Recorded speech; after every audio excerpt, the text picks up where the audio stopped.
नेहा की शादी राहुल के साथ हुई थी। नेहा की ससुराल में सब जॉइंट फैमिली में रहते थे। घर में नेहा की सास और जेठ जेठानी थे। सभी लोग आपस में प्रेम पूर्वक मिलजुल कर रहा करते थे। नेहा यूं तो बहुत ही अच्छी और गृहस्थी के कामों में निपुण लड़की थी, लेकिन नेहा के अंदर बस एक ही कमी थी और वो थी उसकी चुगलखोरी। नेहा बचपन से ही चुगलखोर थी। इधर की बातें उधर करना और अपनी तरफ से मिर्च मसाले लगाकर बातों को पेश करने में नेहा को बड़ा मजा आता था। ऐसे ही एक दिन जब नेहा की सास बैठी हुई अपने बनाए हुए लड्डू खा रही थी, तब वहां पर नेहा भी आ जाती है और अपनी सास से कहती है, सासू माँ, आज शाम के खाने में क्या सब्जी बनाऊं?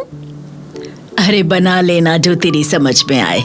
ले, पहले ये ड्राई फ्रूट्स वाले लड्डू खा और बता कैसे बने हैं। अरे वाह सासू माँ, ये लड्डू तो आपने बड़े मजेदार बनाए हैं, खाकर मजा ही आ गया। लेकिन जेठानी जी तो आपके बनाए लड्डुओं की। अरे नेहा बहू, तो बात बताते बताते चुप क्यों हो गई? बता मुझे, सोनिया बहू मेरे लड्डुओं के बारे में क्या कह रही थी?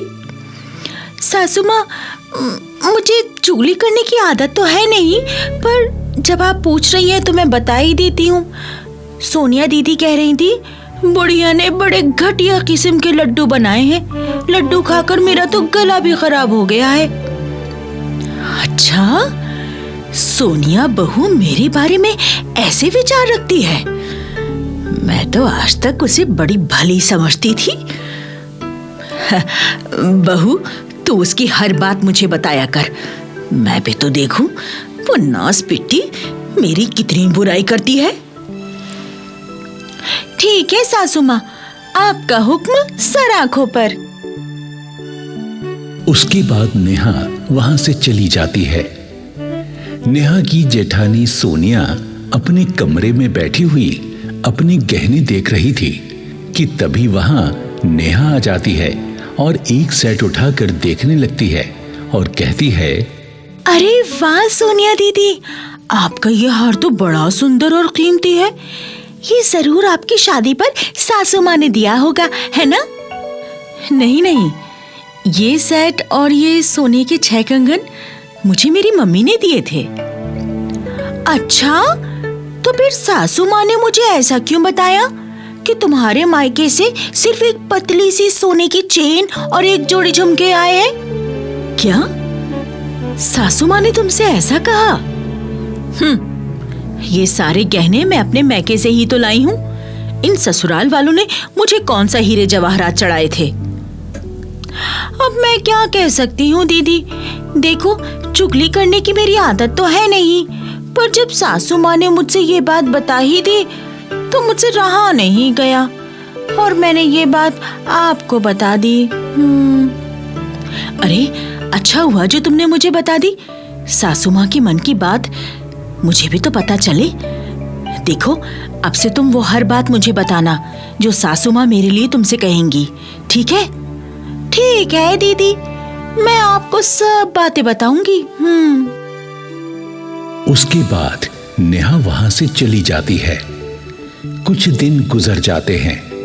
नेहा अपनी जेठानी की चुगली अपनी सास से और सास की चुगली अपनी जेठानी से करने लगती है, जिसके नतीजे में सोनिया और उसकी सासू माँ के दिलों में एक दूसरे के प्रति नफरत भरी खटास पैदा हो जाती है और दोनों एक दूसरे से बातचीत करना बिल्कुल बंद कर देती हैं। और फिर एक दिन नेहा अपने पति राहुल से कहती है, सुनो जी, क्या आप निकम्मे हो? इस घर में मुफ्त की रोटियां तोड़ते हो? क्यों, तुम्हें ऐसा किसने कहा नेहा? अब क्या बताऊं, चुगली करने की आदत तो है नहीं मेरी, पर मैंने ये बात जेठ जी के मुंह से सुनी थी। वो सोनिया दीदी को यही बोल रहे थे।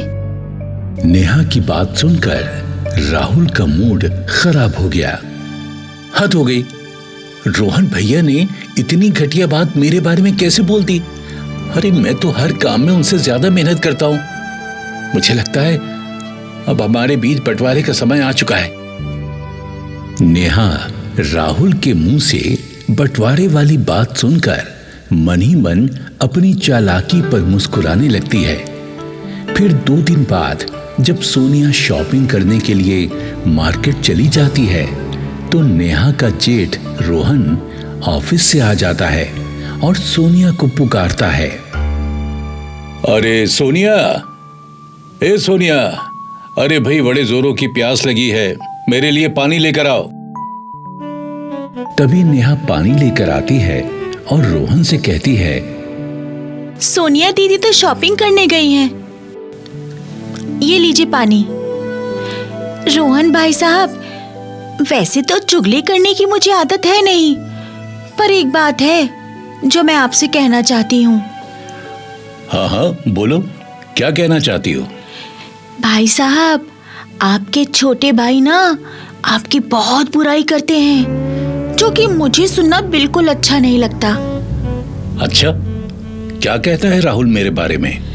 वो बता रहे थे आप सारी प्रॉपर्टी अकेले हड़पना चाहते हो, और वो कह रहे थे कि आप जुआ भी खेलते हो।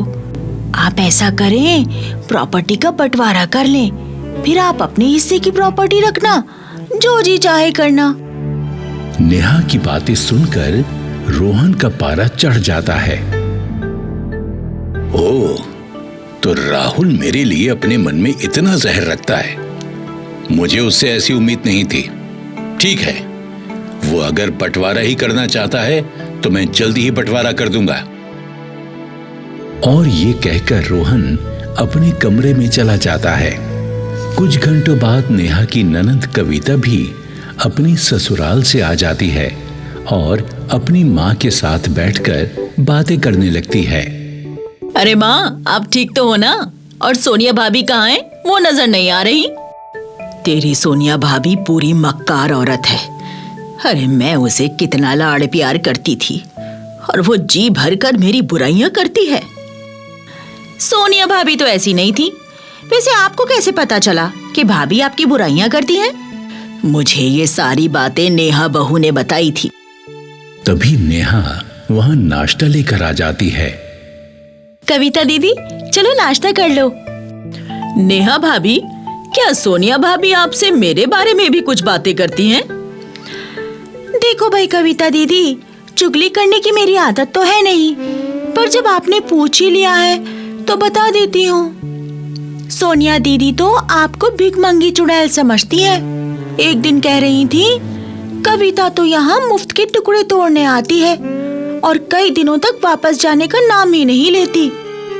तभी सोनिया शॉपिंग करके लौट आती है और कविता सोनिया को देखते ही कहने लगती है, भाभी, मैं तो आपकी बड़ी इज्जत किया करती थी और आप मुझे भिखमंगी चुड़ैल समझती हैं। अरे ये क्या बोल रही हो तुम? मैंने तो तुम्हारे बारे में कभी ऐसा नहीं सोचा। तुमसे ये सब कहा किसने? नेहा भाभी बता रही हैं, चाहो तो इनसे पूछ लो। अरे सोनिया बहू, तू तो मेरी भी बहुत बुराइयां करती है नेहा से। बुराई? बुराई मैं नहीं, आप मेरी करती हैं। क्यों नेहा, मैं सही बोल रही हूँ ना? अपनी पोल खुलते देख नेहा घबरा जाती है। उसे कोई जवाब नहीं सूझता। तभी वहां राहुल और रोहन भी आ जाते हैं। सासू माँ कहती है, बोल नेहा बहू, कौन किसकी बुराई करता है? अब नेहा के पास अपनी सफाई में कहने के लिए कुछ नहीं था, इसलिए नेहा हाथ जोड़कर कहती है, सासू माँ, इस घर में किसी ने किसी की बुराई नहीं की। मैंने ही आप सबको आपस में लड़वाने के लिए झूठी चुगली लगाई थी। मुझसे भूल हो गई, आप सब मुझे माफ कर दीजिए। राहुल नेहा के गाल पर जोर का थप्पड़ मारकर कहता है, तूने झूठी चुगलियां कर कर हमारे हंसते खेलते खुशहाल परिवार में नफरत का जहर घोलने की कोशिश की। तू माफी के लायक नहीं है। जा, निकल जा मेरे घर से। नहीं नहीं, मुझे माफ कर दीजिए, माफ कर दीजिए मुझे। सभी लोग नेहा को माफ कर देते हैं। उसके बाद नेहा चुगली करने की गंदी आदत को छोड़ देती है और पूरे परिवार के साथ खुशी से मिलजुल कर रहने लगती है।